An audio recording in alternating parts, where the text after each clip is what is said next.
it is clearly China's calculation and also increasingly the assessment of people and countries across the world that America is now a declining power, and Biden can at best help stem the decline but not reverse it. You're right that that is the Chinese perception. I would remind you that that was also the perception of the Soviet Union for most of the Cold War. They thought that the US was weak and divided and dysfunctional, and the Soviet Union was centralized and could, act powerfully and ruthlessly. It was the view of a lot of people who thought Japan was going to become the #1 economy in the world in the 1980s and 1990s. I remember that vividly, and I think people forget now how widespread that view was. So I would say don't count America out yet. China has its own problems. It has huge demographic issues. It has its own weaknesses within the economy. I say this as somebody who thinks China has done an incredible job, but I think that the thing about the United States is it's a very mixed country. There are elements of incredible dynamism, and there are elements of incredible dysfunction. So as I say in the book, you can always paint whatever picture of America you want, and there is some degree of reality to it. But I suspect that America will be able to bounce back. We're going through a bad period now politically, there's no question. Trump has been an embarrassment to America, not just to America's external image, but to the reality. But I think America will come out of it. Winston Churchill once said, you can always count on the Americans to do the right thing after they have exhausted every other alternative.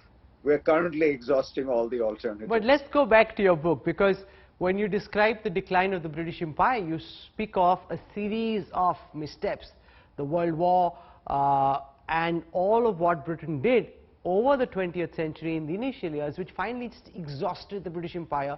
By the time the war got over, in America could be potentially in a similar situation where one fine day you wake up and realize that America no longer, like Britain at the end of the war, is the country it used to be, and there's another country that's actually taken over. It's a great point. Look, the easiest thing the Brits could have done, by the way, to stay vibrant and vital would have been to give dominion status to all of its empire in 1900, which was what was being asked. From Ireland to India, all those places would have had very fond and close relations with Britain economically. There would have been no independence movements. Britain would not have gone through the hell of the decolonization, but it was unable to. It had to cling to power. But that's the crucial issue to why this is different. Britain was in the 1940s 4% of global GDP. It was a tiny island off the coast of Europe running this vast empire, and it believed, rightly or wrongly, that its power all derived from that vast empire. And by the end, the empire cost it huge amounts of money. And so it started to hemorrhage as it paid up its debts from the wars. US is totally different. US is 20%, 22% of the world economy. By the way, what was the US in 1965? About 22, 23% of the world economy. US share of the global world economy has not dropped that much. So it's not difficult to imagine the US being able to stay vibrant. I take your point, but I guess what I'm saying is structurally, the US remains very powerful. It can make policy errors, and it can, most importantly, it could turn inward. If it turns inward, then it no longer is a global leader, not because it's not rich, but because it's not engaged, it's not active, it's not shaping the global agenda. Instead, it is ceding it to China. As I say in the book, the WHO is the perfect example of this.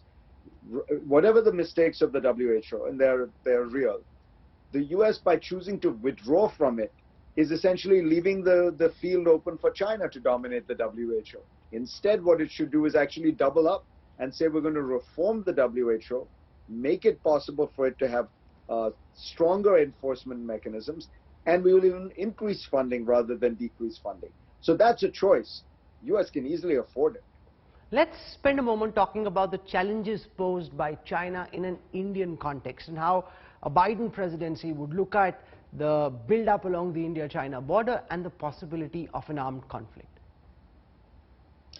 Yeah, this is one of the most puzzling things about what is happening in China right now is why it is flexing its muscles militarily.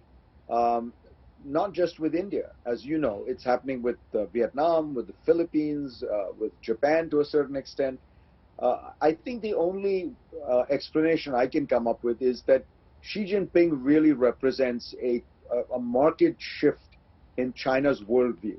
That, there's a very good book out called The Three Revolutions, and it talks about the Mao Revolution, which reoriented China domestically and internationally, the Deng Xiaoping Revolution, which reoriented China, and now the Xi Jinping Revolution. And she believes in a stronger state in terms of the economy, not so much market economics,